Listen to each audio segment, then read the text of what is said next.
Itangiriro igice cya 3. Inzoka yoshya Eva. Inzoka yarushaga uburiganya inyamaswa zo mu ishyamba zose Uwiteka Imana yaremye. Ibaza uwo mugore iti, ni ukuri koko Imana yaravuze iti, ntuzarye ku giti cyose cyo muri iyi ngobyi? Uwo mugore arayisubiza ati, imbuto z'ibiti byo muri iyi ngobyi twemererwa kuzirya, keretse imbuto z'igiti kiri hagati muri iyi ngobyi Imana yatubwiye iti, ntimuzazirye, ntimuzazikoreho, mutazapfa. Iyo nzoka ibwira umugore iti, gupfa ntimuzapfa, kuko Imana izi yuko ku munsi mwaziriyeho amaso yanyu azahweza, mugahindurwa nk'Imana, mukamenya icyiza n'ikibi. Uwo mugore abonye yuko icyo giti gifite ibyo kurya byiza, kandi ko ari icy'igikundiro, kandi ko ari icyo kwifuriza kumenyesha umuntu ubwenge, asoroma ku mbuto zacyo arazirya, ahaho n'umugabo we wari kumwe nawe arazirya. Amaso yabo bombi arahweza, bamenye yuko bambaye ubusa, badoda ibibabi by'imitini biremeramo ibicocero. Imana ihana inzoka na Adamu na Eva. Bumva imirindi y'Uwiteka Imana igendagenda muri ya ngobyi mu mafu ya nimunsi. Wa mugabo n'umugore we bihisha hagati y'ibiti byo muri iyo ngobyi amaso y'Uwiteka Imana. Uwiteka Imana ihamagara uwo mugabo, iramubaza iti, uri he? Arayisubiza ati, numvise imirindi yawe muri iyi ngobyi, ntinyishwa nuko nambaye ubusa ndihisha. Iramubaza iti, ninde wakubwiye ko wambaye ubusa? Wariye kuri cya giti nakubujije kuryaho? Umugabo arayisubiza ati, umugore wampaye ngo tubane niwe wampaye ku mbuto z'icyo giti ndazirya.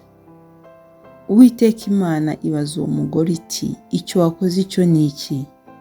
Uwo mugore arayisubiza ati, inzoka yanshukashutse ndazirya. Uwiteka Imana ibwira iyo nzoka iti, kuko ukoze ibyo, uri ikivume kirengeje amatungo yose n'inyamaswa zo mu ishyamba zose, uzajya ugenda ukurura inda, uzajya urya umukungugu iminsi yose y'ubugingo bwawe. Nzashyira urwango hagati yawe n'uyu mugore, no hagati y'urubyaro rwawe n'urwe. Ruzagukomeretsa umutwe, nawe uzarukomeretsa agatsinsino. Kandi Uwiteka Imana ibwira uwo mugore iti, kugwiza nzagwiza cyane umubabaro wawe ufite inda. Uzajya ubyara abana ubabara, kwifuza kwawe kuzaherera ku mugabo wawe, nawe azagutwara. Na Adamu iramubwira iti, ubwo wumviye umugore wawe ukarya ku giti nakubujije kutazaryaho, uzaniye ubutaka kuvumwa. Iminsi yose yo kubaho kwawe uzajya urya ibibuvamo ugombye kubiruhira. Uzajya bukumereramo imikeri n'ibitovu, nawe uzajya urya imboga zo mu murima. Gututubikana ko mu maso hawe niko kuzaguhesha umutsima, urinde ugeze ubwo uzasubira mu butaka, kuko arimo wakuwe. Uri umukungugu, mu mukungugu nimuzasubira. Uwo mugabo yita umugore we Eva, kuko ari we nyina w'abafite ubugingo bose. Uwiteka Imana iremera Adamu n'umugore we imyambaro y'impu, irayibambika. Imana ikura Adamu muri Edeni. Uwiteka Imana iravuga iti, dore uyu muntu ahindutse nk'imwe yo muri twe, ku byo kumenya icyiza n'ikibi. Noneho atarambura ukuboko agasoroma no ku giti cy'ubugingo, akarya akarama iteka ryose. Nicyo cyatumye Uwiteka Imana imwirukana muri ya ngobyi muri Edeni, kugira ngo ahinge ubutaka yavuyemo.